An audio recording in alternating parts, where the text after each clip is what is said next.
स्वागत है आपका हमारे यूट्यूब चैनल पे। और आज हम पढ़ने वाले हैं यूपी बोर्ड कक्षा 12 की हिंदी से पाठ 1 राष्ट्र का स्वरूप। आज हम गद्य खंड की तरफ बढ़ने वाले हैं। गद्य खंड में हमारा जो पहला चैप्टर है हिंदी का राष्ट्र का स्वरूप, जिसके लेखक हैं वासुदेव शरण अग्रवाल जी।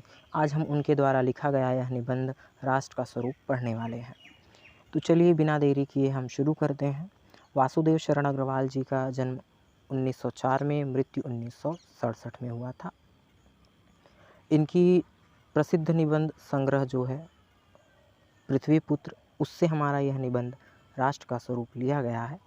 इस पृथ्वीपुत्र नामक इनका निबंध संग्रह है, जिससे हमारा ये जो है राष्ट्र का स्वरूप नामक निबंध लिया गया है, जिसे आज हम पढ़ने वाले हैं। तो चलिए पाठ पर आते हैं। अपने पाठ को राष्ट्र का स्वरूप पढ़ते हैं, निबंध को, और इन निबंध का अर्थ जानते हैं कि लेखक ने इस निबंध के माध्यम से हमें क्या बताया है। लेकिन उससे पहले अगर आप चैनल पे फर्स्ट टाइम विज़िट कर रहे हैं तो हमारे चैनल को सब्सक्राइब करना ना भूलें। वीडियो अगर आपको पसंद आता है तो हमारे वीडियो को लाइक करना ना भूलें और बेल आइकन को ऑल पर सेट करना ना भूलें, ताकि आने वाले हर वीडियो का नोटिफिकेशन आप तक पहुंचता रहे। वीडियो पसंद आए तो इस मित्रों में अधिक से अधिक साझा करें। तो चलिए शुरू करते हैं हम आज का अपना पाठ, राष्ट्र का स्वरूप। लेखक कहते हैं, भूमि, भूमि पर बसने वाला जन और जन की संस्कृति, इन तीनों के सम्मिलन से राष्ट्र का स्वरूप बनता है। यानी संपूर्ण निबंध का निचोड़ लेखक ने एक ही पंक्ति में कर दिया। कहते हैं कि राष्ट्र कैसे बनता है? भूमि से, भूमि पर बसने वाले जन जो लोग होते हैं उससे, और लोगों की संस्कृति, इन तीनों के मिलन से ही राष्ट्र का स्वरूप बनता है। इन तीनों के मिलन से ही राष्ट्र का स्वरूप अंगीकार होता है। कहते हैं लेखक, भूमि का निर्माण देवों ने किया है, वह अनंत काल से है। उसके भौतिक रूप, सौंदर्य और समृद्धि के प्रति सचेत होना हमारा आवश्यक कर्तव्य है। लेखक कहते हैं कि भूमि का निर्माण देवताओं ने किया है और यह अनंत काल से है, इसलिए उसके भौतिक स्वरूप, सौंदर्य और समृद्धि के प्रति सचेत होना हमारा अर्थात जन लोगों का आवश्यक कर्तव्य है। पृथ्वी के पार्थिव स्वरूप के प्रति हम जितने अधिक जागरूक होंगे उतनी ही हमारी राष्ट्रीयता बलवती होगी। कहने का आशय यह है लेखक का कि हम पृथ्वी के भौतिक रूप, सौंदर्य और समृद्धि के प्रति जितने अधिक सचेत होंगे, जितने अधिक जागरूक होंगे, राष्ट्रीय शक्ति हमारी उतनी ही अधिक बलवती हो जाएगी, राष्ट्रीयता। लेखक कहते हैं, यह पृथ्वी सच्चे अर्थ में समस्त राष्ट्रीय विचारधाराओं की जननी है। कि जितनी भी राष्ट्रीय विचारधाराएं पैदा हुई हैं, उत्पन्न हुई हैं, यह पृथ्वी उन सभी विचारधाराओं की जननी है, अर्थात माता है। जो राष्ट्रीयता पृथ्वी के साथ नहीं जुड़ी वह निर्मूल है। लेखक कहते हैं कि जो राष्ट्रीयता पृथ्वी से न जुड़ी हो, पृथ्वी की विचारधाराओं से न उत्पन्न हुई हो, वह निर्मूल है। राष्ट्रीयता की जड़ें पृथ्वी में जितनी गहरी होंगी उतना ही राष्ट्रीय भावों का अंकुर पल्लवित होगा। लेखक कहता है कि राष्ट्रीयता की जड़ें पृथ्वी में जितनी गहराई से होंगी, राष्ट्रीयता का भाव हमारे मन में उतना ही अच्छे से पल्लवित होगा, अंकुरित होगा। इसलिए पृथ्वी के भौतिक स्वरूप की अधोपांत जानकारी प्राप्त करना, उसकी सुंदरता, उपयोगिता और महिमा को पहचानना आवश्यक धर्म है। लेखक कहते हैं कि यदि हमें अपने राष्ट्रीय भावों को अंकुरित करना है दृढ़ता के साथ, तो हमें पृथ्वी के भौतिक स्वरूप की अधोपांत, यानी अधोपांत का अर्थ होता है आदि से लेकर अंत तक, यानी शुरुआत से लेकर अंत तक, यानी पृथ्वी की शुरुआत से लेकर अंत तक जानकारी प्राप्त करना चाहिए। उसकी सुंदरता, उसकी उपयोगिता और उसकी महिमा को पहचानना चाहिए। केवल पहचानना ही नहीं चाहिए, पहचानना हमारा आवश्यक धर्म भी है। लेखक कहते हैं, इस कर्तव्य की पूर्ति सैकड़ों हजारों प्रकार से होनी चाहिए। कि यह जो कर्तव्य है इसको हजारों सैकड़ों प्रकार से पूरा किया जाना चाहिए। पृथ्वी से जिस वस्तु का संबंध है, चाहे वह छोटी हो या बड़ी, उसका कुशल प्रश्न पूछने के लिए हमें कमर कसनी चाहिए। यानी जितनी भी चीज़ें पृथ्वी से संबंधित हैं उसके बारे में हमें प्रश्न करना चाहिए। पृथ्वी का सांगोपांग अध्ययन जागरणशील राष्ट्र के लिए बहुत ही आनंदप्रद कर्तव्य माना जाता है। लेखक कहते हैं कि पृथ्वी के सांगोपांग अर्थात पृथ्वी का संपूर्ण अध्ययन जागरणशील राष्ट्र के लिए, यानी जो राष्ट्र जागरणशील हैं उनके लिए पृथ्वी का संपूर्ण अध्ययन करना आनंद की बात मानी जाती है। गांव और नगरों में सैकड़ों केंद्र से इस प्रकार के अध्ययन का सूत्रपात होना चाहिए। लेखक कहते हैं न केवल गांव ही बल्कि जो शहर होते हैं, शहरों से भी सैकड़ों केंद्रों से इस प्रकार के अध्ययन का सूत्रपात होना आवश्यक है। यानी सभी लोग मिल करके जो है पृथ्वी के जागरणशील और पृथ्वी के समस्त जो है अंगों का सुधि ले, उसके समस्त अंगों को जो है के बारे में जो है जाने। लेखक कहते हैं उदाहरण के लिए, अब लेखक उदाहरण देते हैं कुछ, कि जैसे पृथ्वी की जो उपजाऊ शक्ति को बढ़ाने वाले जो मेघ अर्थात बादल हैं, प्रतिवर्ष आकर अपने अमृत जल से इसे सींचते हैं, हमारे अध्ययन के परिधि के अंतर्गत आने चाहिए। लेखक कहते हैं कि जो पृथ्वी की उपजाऊ शक्ति को बढ़ाने वाले जो बादल हर वर्ष आके अपनी वर्षा रूपी अमृत जल से इस पृथ्वी को सींचते हैं, वो हमारी अध्ययन के अंतर्गत आते हैं। हमें उनके बारे में जानकारी लेना चाहिए। उन मेघ जलों से प्रतिवर्तित प्रत्येक तृणलता और वनस्पति का सूक्ष्म परिचय प्राप्त करना भी हमारा कर्तव्य है। लेखक कहते हैं कि उन मेघ जलों से सींचे गए प्रत्येक तृणलता कहते हैं घास के तिनके को, और वनस्पति का सूक्ष्म परिचय भी हमें लेना चाहिए। यानी न केवल उन बादलों का ही, अपितु जो है उन बादलों की वर्षा से जो घास उगती है, जो लताएं उगती हैं, जो वनस्पतियां उगती हैं, उन वनस्पतियों का परिचय भी हमें लेना चाहिए। यह परिचय लेना हमारा कर्तव्य है। आगे लेखक कहते हैं, इस प्रकार जब चारों ओर हमारे ज्ञान के कपाट खुलेंगे, तब सैकड़ों वर्षों से शून्य और अंधकार से भरे हुए जीवन के क्षेत्रों में नया उजाला दिखाई देगा। देखिए बच्चों, यहाँ पे कुछ पंक्तियाँ कट गई हैं, आप अपने साथ टेक्स्ट बुक रखें और मिलाते चलें। तो लेखक कहते हैं कि इस प्रकार जब चारों ओर हमारे ज्ञान के कपाट का मतलब होता है किवाड़ या दरवाज़ा, कि जब चारों ओर से हम ज्ञान अर्जित करेंगे और हमारे ज्ञान के कपाट खुलेंगे, तब सैकड़ों वर्ष से जो शून्य और अंधकार से हमारा जीवन भरा हुआ है, उस क्षेत्र में नया उजाला दिखाई देगा हमें।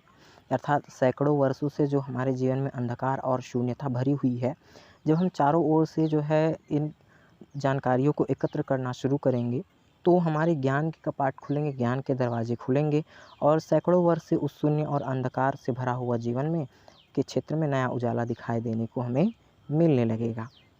आगे देखेंगे, लेखक कहते हैं, धरती माता की कोख में जो अमूल्य निधियाँ भरी हैं, जिसके कारण वह वसुंधरा कहलाती हैं, उनसे कौन परिचित न होना चाहेगा। लेखक प्रश्न करते हैं कि धरती के कोख में जो अमूल्य निधियाँ भरी हैं, जो अमूल्य रत्न राशियाँ भरी हैं, जिसके कारण धरती को वसुंधरा भी कहा जाता है, तो उससे कौन ऐसा व्यक्ति है जो उससे परिचित नहीं होना चाहेगा, उसके बारे में जानना नहीं चाहेगा। लेखक कहते हैं, लाखों करोड़ों वर्ष से अनेक प्रकार की धातुओं को पृथ्वी के गर्भ में पोषण मिला है।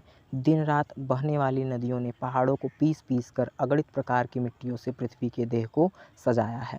लेखक कहते हैं कि पृथ्वी के गर्भ में जो है लाखों करोड़ों वर्षों से अनेक रत्नों को जो है धातुओं को गर्भ में पोषण मिला है पृथ्वी को, यानी जो धातु मूल्यवान धातुएं निकाली जाती हैं पृथ्वी से, उसको लेकर कह रहे हैं कि उन्हें पृथ्वी के गर्भ में पोषण मिला है।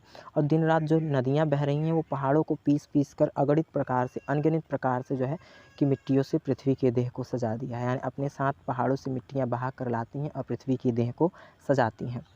हमारी भावी आर्थिक अभ्युदय के लिए इन सब की जांच पड़ताल अत्यंत आवश्यक है।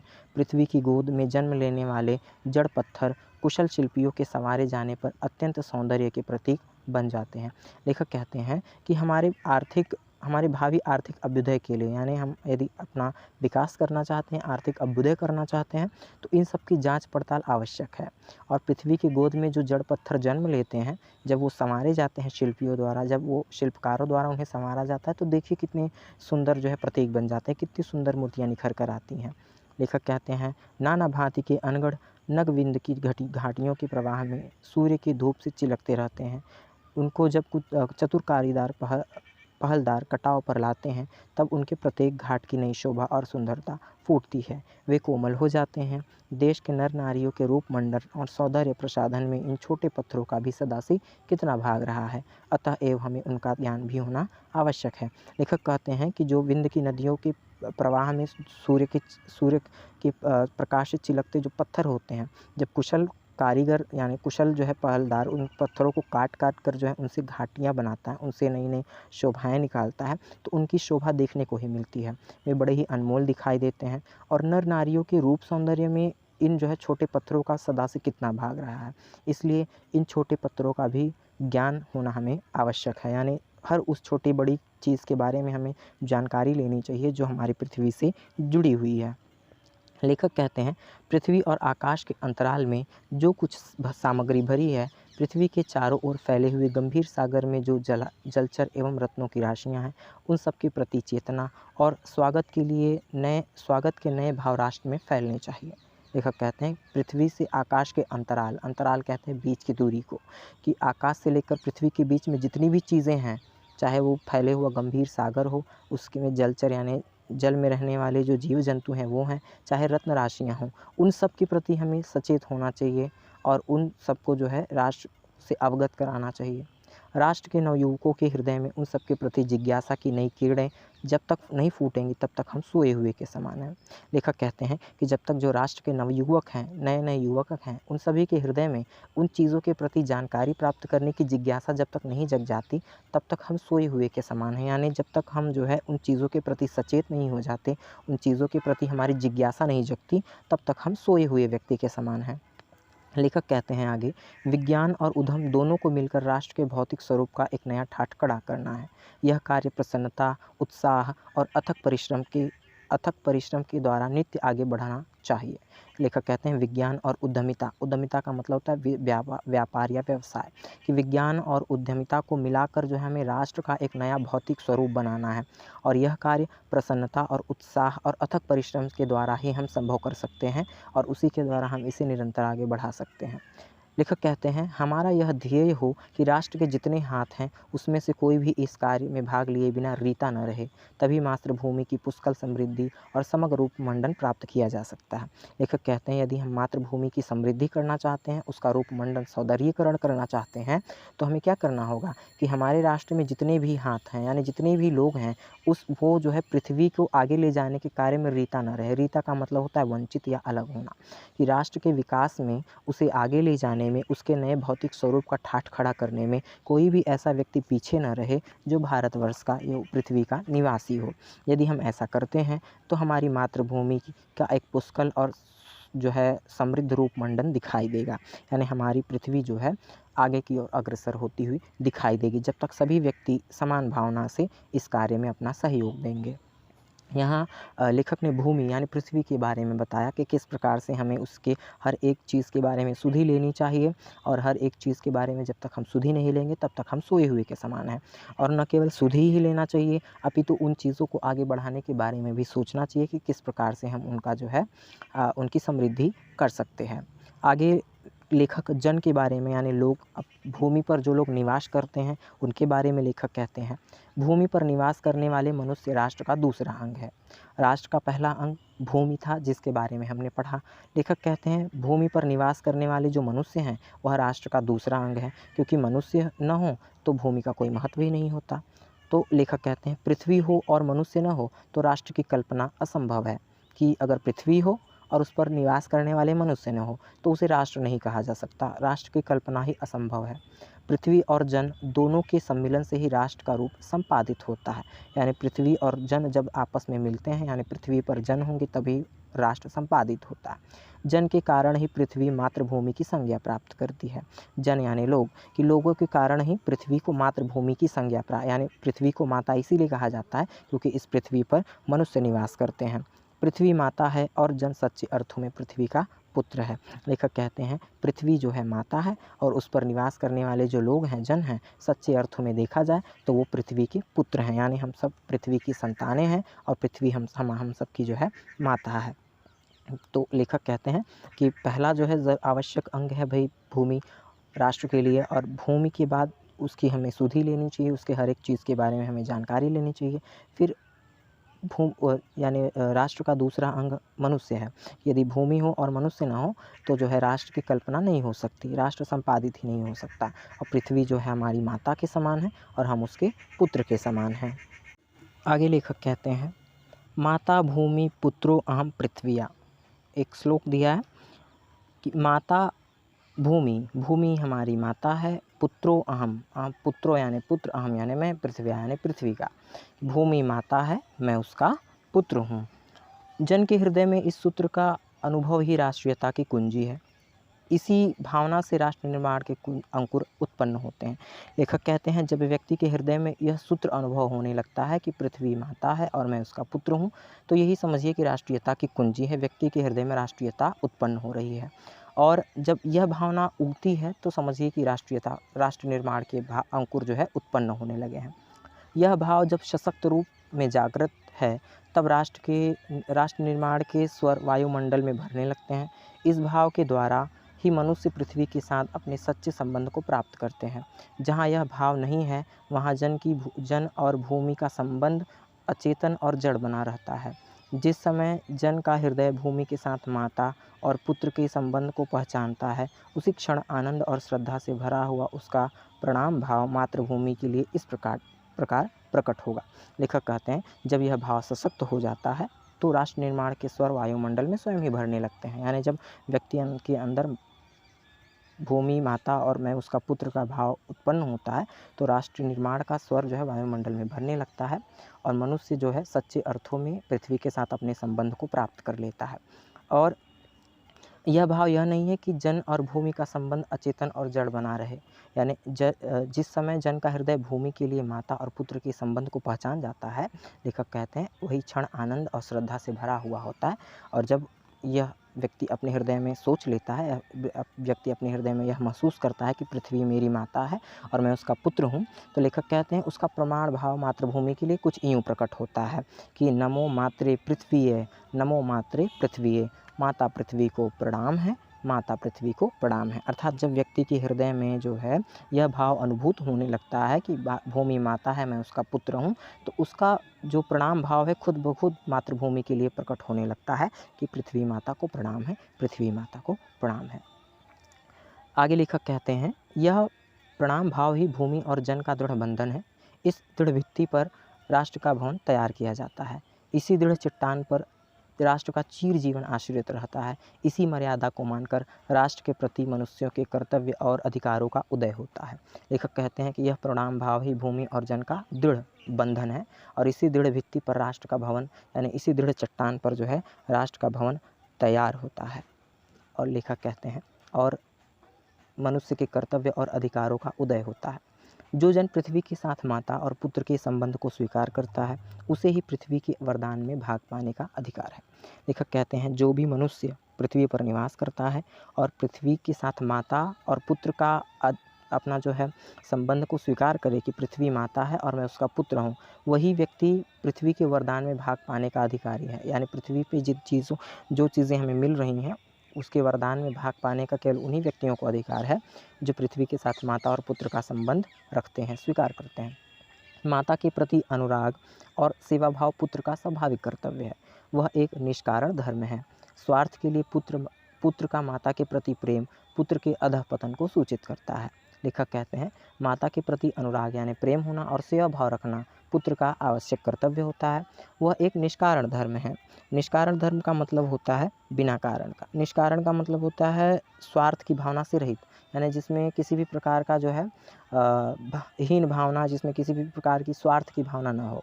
तो पृथ्वी के साथ प्रेम ये निष्कारण धर्म है, बिना स्वार्थ का प्रेम है। स्वार्थ के लिए पुत्र का माता से प्रेम, यदि कोई पुत्र जो है स्वार्थ के हित से अपनी माता से प्रेम करता है तो ये पुत्र का अधःपतन की निशानी है, अर्थात पुत्र के पतन की निशानी है, वह पतन की गर्त में जा रहा है। जो जन पृथ्वी के साथ अपना संबंध जोड़ना चाहता है उसे अपने कर्तव्यों के प्रति पहले ध्यान देना चाहिए। लेखक कहते हैं, जो भी व्यक्ति पृथ्वी के साथ अपने संबंधों को जोड़ना चाहता है, पृथ्वी के साथ अपना संबंध जोड़ना चाहता है और उसके वरदानों में भाग पाना चाहता है, तो सबसे पहले उसे अपने कर्तव्य के ओर ध्यान देना चाहिए। उसे अपने कर्तव्य की सुधि लेनी चाहिए, अपने कर्तव्य की ओर ध्यान देना चाहिए, लेखक ने कहा। तो इन पंक्तियों में लेखक बताते हैं कि पृथ्वी से तो भूमि तो है ही और जन है, तो भूमि का जन के साथ संबंध कैसा होना चाहिए, इस सीमा में जो इस पैराग्राफ में लेखक ने बताया है कि पृथ्वी का और जन का संबंध आपस में कैसा होना चाहिए। पृथ्वी माता है और मनुष्य जन उसके पुत्र हैं, ऐसा संबंध पृथ्वी और जन में होना चाहिए। और जब तक यह भाव नहीं उत्पन्न होता तब तक उस व्यक्ति को पृथ्वी के वरदानों में भाग पाने का कोई अधिकार नहीं होता। जब व्यक्ति के हृदय में यह भाव उठ जाता है तो उसके जो है मातृभूमि के प्रति प्रणाम भाव स्वयं प्रकट हो जाते हैं। आगे लेखक कहते हैं कि माता अपने सब पुत्रों को समान भाव से चाहती है।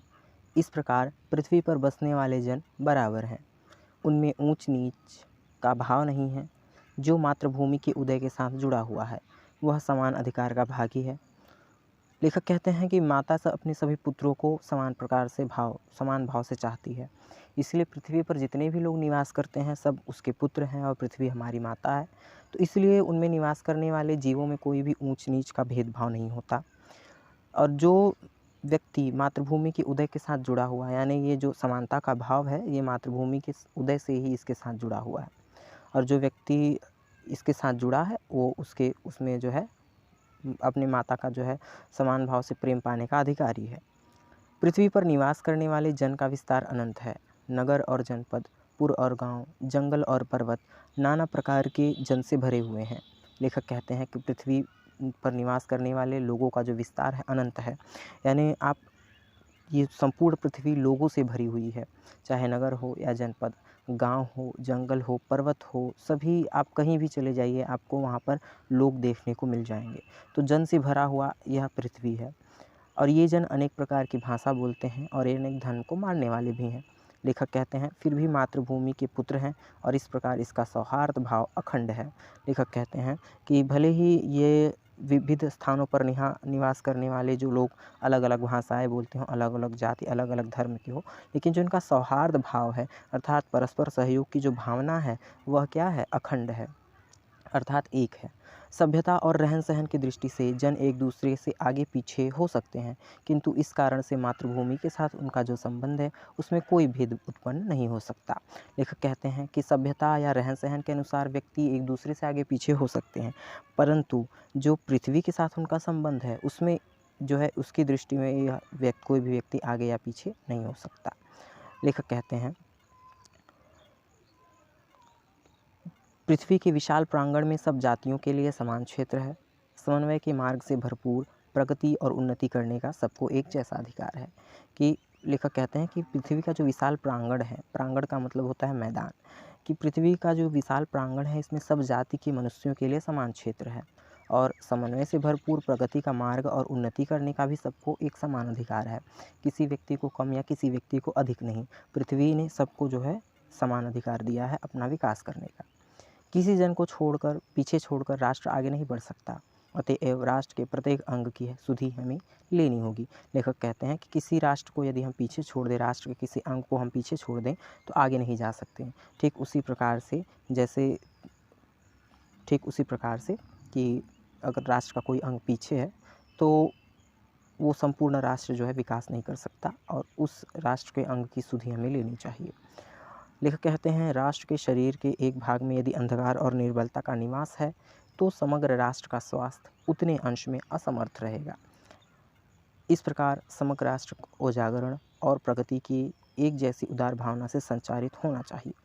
लेखक कहते हैं कि संपूर्ण जो पृथ्वी है, संपूर्ण जो हमारा राष्ट्र है, उसके शरीर का यदि कोई भाग, यदि कोई हमारे राष्ट्र का कोई अंग अवांछित और अंधकार और निर्बलता में निवास करता है तो समझिए कि हमारा समस्त राष्ट्र उतने अंश में असमर्थ है। इसीलिए हमें संपूर्ण राष्ट्र के जागरण के प्रति ध्यान देना चाहिए और सभी में उदारता की भावना संचालित करनी चाहिए। कहने का भाव लेखक का ये है कि भले ही लोग गाँवों में या शहरों में या पुर या जनपदों, जंगल कहीं भी निवास करें, सभी को समानता का अधिकार है। और यदि एक स्थान पर रहने वाले लोग अधिक सभ्य और आचरणशील होते हैं और एक स्थान के लोग जो है उसी प्रकार से रहते हैं तो आगे जाने वाले जो लोग हैं उनका हम विकास नहीं कह सकते, क्योंकि जो लोग अभी राष्ट्र का जो अंग अभी पीछे है, जिनमें अंधकार और निर्बलता है निवास कर रही है, उतने अंश में राष्ट्र असमर्थ है। तो जब तक संपूर्ण राष्ट्र एक साथ जो है प्रगति के मार्ग पर नहीं आगे बढ़ सकता, तब तक हम संपूर्ण राष्ट्र को जो है हम विकास के मार्ग पर नहीं कह सकते। आगे लेखक कहते हैं कि जन का प्रवाह अनंत होता है। सहस्त्र वर्षों से भूमि के साथ राष्ट्रीय जन ने तादम्य प्राप्त किया है। जब तक सूर्य की रश्मियाँ नित्य प्रातः भुवन को अमृत से भर देती हैं, तब तक राष्ट्रीय जन का जीवन भी अमर है। लेखक कहते हैं कि जो जन का प्रवाह है पृथ्वी पर वो अनंत है। अनंत काल से लोग इस पृथ्वी पर निवास करते हैं और अनंत काल से वो कर रहे हैं और करते रहेंगे। सहस्त्र वर्षों से अर्थात हजारों वर्षों से भूमि के साथ राष्ट्रीय जन ने तादम्य स्थापित किया है। तादम्य का मतलब होता है एकाकार, कि लोगों ने भूमि पर निवास करके एकाकार किया है इस भूमि को। लेखक कहते हैं जब तक सूर्य की रश्मियाँ यानी किरणें नित्य प्रातः भुवन को अमृत से भर देंगी, अर्थात अपने जो है प्रकाश से भर देंगी, तब तक जो है यह मनुष्यों का जो जीवन है वह अमर है। जन विस्तार जो है चलता रहेगा, अर्थात जब तक सूर्य उदित होता रहेगा और अपनी किरणों से पृथ्वी को जो है प्रकाशित करता रहेगा, तब तक जन का भी जो है जीवन प्रवाहित होता रहेगा। इतिहास के अनेक उतार चढ़ाव पार करने के बाद भी राष्ट्र निवासी जन नई उठती लहरों से आगे बढ़ने के लिए अजर अमर है। जन का सततवाही जीवन नदी के प्रवाह की तरह है, जिसमें कर्म और श्रद्धा के द्वारा उत्थान के अनेक घाटों का निर्माण करना होता है। लेखक कहता है कि इतिहास में अनेक उतार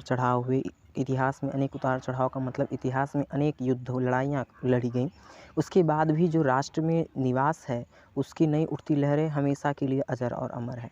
यानी इस संसार में कितनी ही जो है लड़ाइयाँ लड़ी गई, इतिहास में अनेक उतार चढ़ाव हुए, लेकिन जो जन का निवास है वो अजर और अमर है।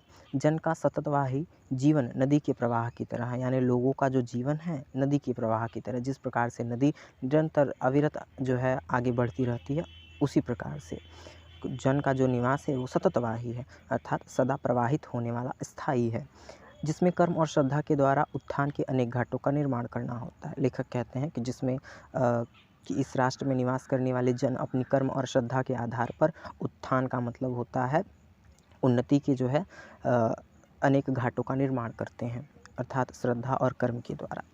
तो इसमें लेखक ने बताया हमें जन के बारे में कि जन के क्या कर्तव्य हैं और किस प्रकार से वो राष्ट्र को विकास की ओर लेकर जा सकते हैं। आगे तीसरा हमारा जो शीर्षक है संस्कृति। लेखक कहते हैं राष्ट्र का तीसरा अंग जन की संस्कृति है।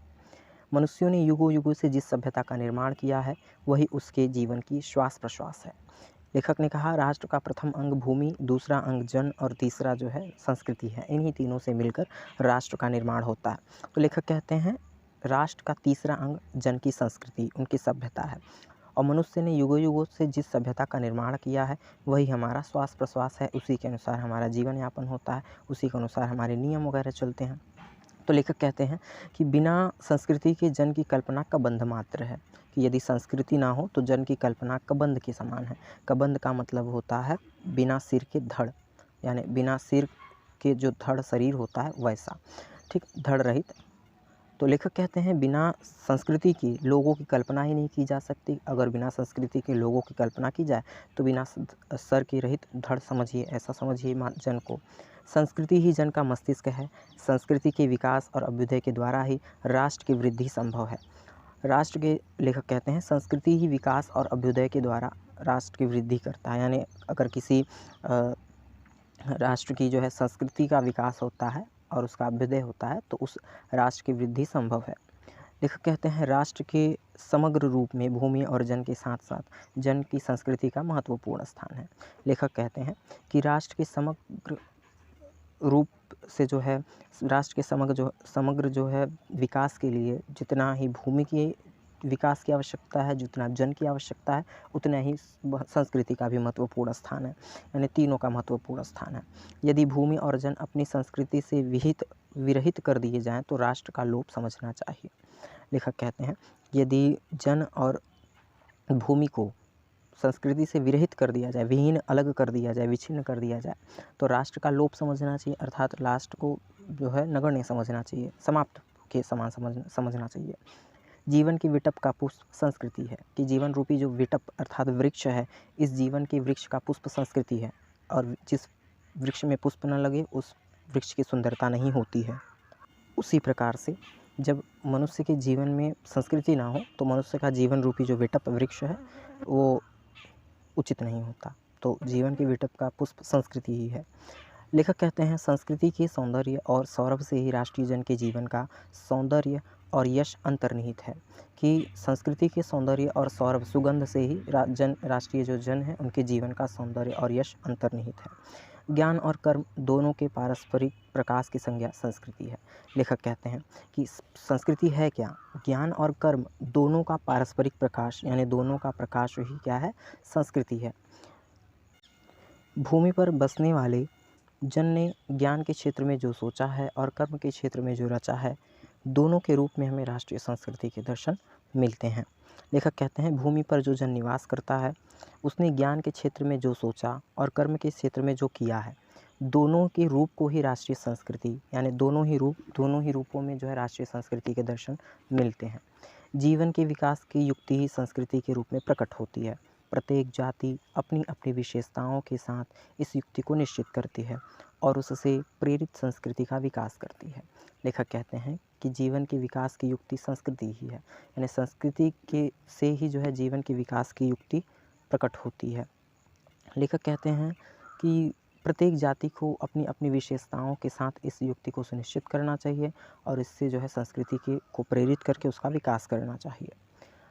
लेखक कहते हैं इस दृष्टि से प्रत्येक जन की अपनी अपनी भावनाओं के अनुसार पृथक पृथक संस्कृतियाँ राष्ट्र में विकसित होती हैं, परंतु उन सब का मूल आधार पारस्परिक सहिष्णुता और समन्वय पर निर्भर है। लेखक कहते हैं कि प्रत्येक जाति के व्यक्ति अपनी अपनी विशेषताओं के अनुसार अपनी अपनी जो है भावनाओं के अनुसार पृथक पृथक संस्कृतियों का विकसित करते हैं, लेकिन ये अलग अलग संस्कृतियाँ भी क्या हैं, आपस में पारस्परिक सहिष्णुता है। सहिष्णुता का मतलब होता है सहनशीलता और समन्वय पर निर्भर होती हैं, यानी ये जो संस्कृतियाँ हैं ये जो है सहनशील और समन्वय पर निर्भर करती हैं, भले ही वे अलग अलग जाति के लोगों से या अलग अलग जन के लोगों द्वारा विकसित की गई हों। लेखक कहते हैं कि जिस प्रकार से, अब लेखक उदाहरण देते हैं, कहते हैं जंगल में जिस प्रकार अनेक लता वृक्ष और वनस्पति अपने अदम्य भाव से उठते हुए पारस्परिक सम्मिलन से अवरोधी स्थिति को प्राप्त करते हैं, उसी प्रकार राष्ट्रीय जन अपनी संस्कृति के द्वारा एक दूसरे के साथ मिलकर राष्ट्र में रहते हैं। लेखक कहते हैं जिस प्रकार से जंगल में जो अलग अलग जो है लताएँ होती हैं, वृक्ष वनस्पतियाँ जो है आपस में मिलकर जो है एक साथ भाव से उठती हैं, उसी प्रकार से जो अलग अलग जन की जो अलग अलग संस्कृतियाँ हैं वो आपस में मिलती हैं और मिलकर राष्ट्र में रहती हैं और राष्ट्र का विकास करती हैं। जिस प्रकार जल के अनेक प्रवाह नदियों के रूप में मिलकर समुद्र में एक रूपता प्राप्त करते हैं, उसी प्रकार राष्ट्रीय जीवन की अनेक विधियाँ राष्ट्रीय संस्कृति में समन्वय प्राप्त करती हैं। अब नीचे लेखक ने पुनः उदाहरण दिया, कहते हैं जिस प्रकार से जो समुद्र होता है, समुद्र की अनेक लहरें आपस में मिलके जो है नदी और पुनः जो है मिलके समुद्र का काम करती हैं, उसी प्रकार से अनेक संस्कृतियाँ मिलकर जो है राष्ट्र का निर्माण करती हैं और राष्ट्र की जो है संस्कृति में समन्वय करती हैं। समन्वय युक्त जीवन ही राष्ट्र का सुखदायी रूप है और समन्वय युक्त यानी मिला जुला जो लोगों का मिला जुला जो है जीवन ही राष्ट्र के लिए सुखदायी है, यानी सभी आपस में मिलजुल कर रहें, एक दूसरे की संस्कृति का सम्मान करें, एक दूसरे की संस्कृति को अपनाएं, उसी से जो है सुखदायी राष्ट्र का निर्माण होगा। लेखक कहते हैं साहित्य, कला, नृत्य, गीत, अमोद प्रमोद अनेक रूपों में राष्ट्रीय जन अपने अपने मानसिक भावों को प्रकट करते हैं। ठीक कि साहित्यिक में जैसे कला, नृत्य, गीत, अमोद प्रमोद में हम अपने मानसिक भावों को प्रकट करते हैं, अपने सांस्कृतिक भावों को प्रकट करते हैं। आत्मा का जो विश्वव्यापी आनंद भाव है वह इन विविध रूपों में साकार होता है। यद्यपि बाह्य रूप की दृष्टि से संस्कृति के ये बाहरी लक्षण अनेक दिखाई पड़ते हैं, किंतु आंतरिक आनंद की दृष्टि से उनमें एक सूत्रता है। लेखक कहते हैं कि यद्यपि ये सारी चीज़ें अलग अलग दिखाई देती हैं, जैसा कि हमें देखने को भी मिलता है, अलग अलग राज्यों में अलग अलग प्रांतों में लोग अपने अपने अनुसार अपने अपने जो है नृत्य, साहित्य, गीत, अमोद प्रमोद के जो है मनोरंजन के क्रियाकलाप करते हैं, परंतु इन सब में एकता है। बाहरी रूप से देखा जाए तो ये अलग अलग दिखाई देते हैं, परंतु आंतरिक रूप से देखा जाए, आंतरिक आनंद की दृष्टि से देखा जाए तो लेखक कहते हैं इन सब में एक सूत्रता है, एकता है। लेखक कहते हैं जो व्यक्ति सहृदय है वह प्रत्येक संस्कृति के आनंद पक्ष को स्वीकार करता है, या अर्थात लेखक कहते हैं जो व्यक्ति सहृदय है यानी उदार हृदय वाला व्यक्ति प्रत्येक संस्कृति के आनंद को स्वीकार करता है, वो किसी में जाति या पक्षपात के दर्शन नहीं करता।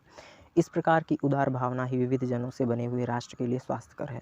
लेखक कहते हैं कि जब लोगों की ऐसी उदार भावना बन जाएगी, लोग सभी संस्कृतियों के प्रति इस प्रकार से उदार हो जाएंगे, तो यह उदार भावना ही जो है राष्ट्र के लिए स्वास्थ्यकर है, राष्ट्र के लिए भी, जन के लिए भी और भूमि के लिए, सभी के लिए जो है यह उचित होगी।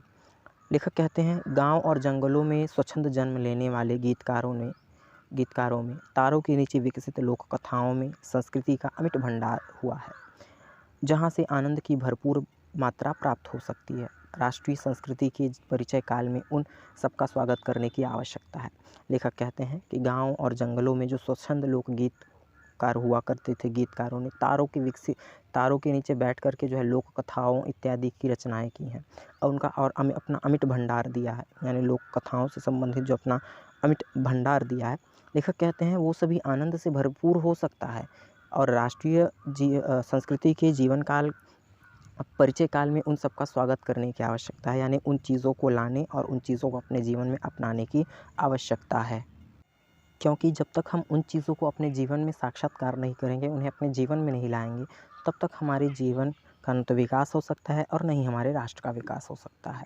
इसलिए उन चीज़ों का स्वागत करना चाहिए और उन चीज़ों को अपनी संस्कृति से परिचय कराना चाहिए। अपनी संस्कृति में उन्हें उतारना आवश्यक है।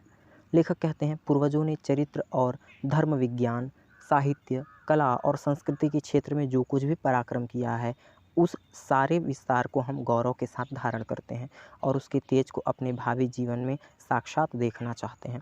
लेखक कहते हैं कि हमारे पूर्वजों ने जो चरित्र और धर्म विज्ञान, कला, साहित्य इत्यादि का निर्माण किया है, जो कुछ भी पराक्रम किया है, हमें क्या करना चाहिए? उन सारे विस्तार को हम गौरव के साथ धारण करें, अर्थात अत्यंत ही उत्साह और अत्यंत ही सम्मान के साथ उन्हें धारण करें और उसके तेज को अपने भावी जीवन में साक्षात देखें। यानी जब हम उसे अपने जीवन में ग्रहण करेंगे, उसे जीवन में उतारेंगे, तो साक्षात रूप से हम इन चीज़ों के दर्शन कर सकते हैं। यही राष्ट्रवर्धन का स्वाभाविक प्रकार है।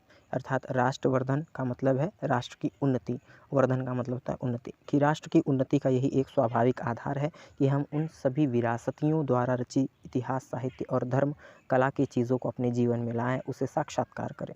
लेखक कहते हैं, जहाँ अतीत वर्तमान के लिए भार रूप नहीं है, वहाँ भूत भविष्य को जकड़ नहीं सकता, रखना नहीं चाहता, वरन अपने वरदान से पुष्ट करके उसे आगे बढ़ाना चाहता है। उस राष्ट्र का हम स्वागत करते हैं। लेखक कहते हैं, जहाँ अतीत, जो अतीत है वो क्या भार रूप न हो, यानी जो अतीत हमारे बीत गए हैं वो हमारे लिए भार रूप नहीं होने चाहिए और भूत को पकड़ के भी नहीं रखना चाहिए। और जब हम ऐसा करते हैं तो हमारे लिए ये वरदान के समान होगा और वरदान के समान होगा भी और पुष्ट होकर उसे आगे यदि हम बढ़ाते हैं तो जो राष्ट्र विकसित होगा उस राष्ट्र का हमें स्वागत करना चाहिए। अर्थात कहने का तात्पर्य लेखक का ये है, संपूर्ण निबंध का अगर हम निचोड़ देखें तो लेखक बताना चाहते हैं कि भूमि पर बसने वाले जन और संस्कृति, इन तीनों के सम्मिलन से ही, इन तीनों के मिलन से ही, एकाकार होने से ही राष्ट्र का निर्माण होता है। और जब ये तीनों चीज़ें एक समान भाव से देखी जाती हैं प्रत्येक व्यक्ति के नज़रिए से, तो ही हमारे राष्ट्र का विकास किया जा सकता है। और राष्ट्र के विकास के लिए हमें इन तीनों चीज़ों, अपनी संस्कृति, अपनी सभ्यता, अपनी जो है पृथ्वी की हर उस चीज़ के बारे में सुधि लेनी चाहिए जो इससे संबंधित है। यदि हम किसी भी चीज़ को अलग रख के उससे हटकर परे कुछ करना चाहते हैं तो ये हमारे राष्ट्र के विकास के लिए भी और हमारे लिए भी उचित नहीं होगा। वरन हर चीज़ को साथ लेकर चलें, उसके विकास के लिए उसमें अपना योगदान दें, उन चीज़ों को ग्रहण करें जो हमारे पूर्वजों ने धर्म, साहित्य, कला के क्षेत्र में गढ़ा है। इस प्रकार से हमारा आज का ये जो निबंध था समाप्त हुआ। राष्ट्र का स्वरूप। लेखक हैं इसके वासुदेव शरण अग्रवाल जी। तो आज के निबंध में बस यहीं तक के लिए। अब हम आपसे मिलेंगे इसके पार्ट 2 रॉबर्ट नर्सिंग होम में। जाने से पहले आप लोगों से फिर से रिक्वेस्ट है कि अगर आपने हमारे चैनल को अभी तक सब्सक्राइब नहीं किया है तो रेड कलर वाले सब्सक्राइब बटन को दबा के हमारे चैनल को सब्सक्राइब करना ना भूलें और साथ ही साथ बेल आइकन को ऑल पर सेट करना ना भूलें ताकि आने वाले हर वीडियो का नोटिफिकेशन आप तक पहुंचता रहे। वीडियो पसंद आए तो इसे लाइक करें, मित्रों में अधिक से अधिक साझा करें ताकि वो भी आसानी से पढ़ाई कर सकें।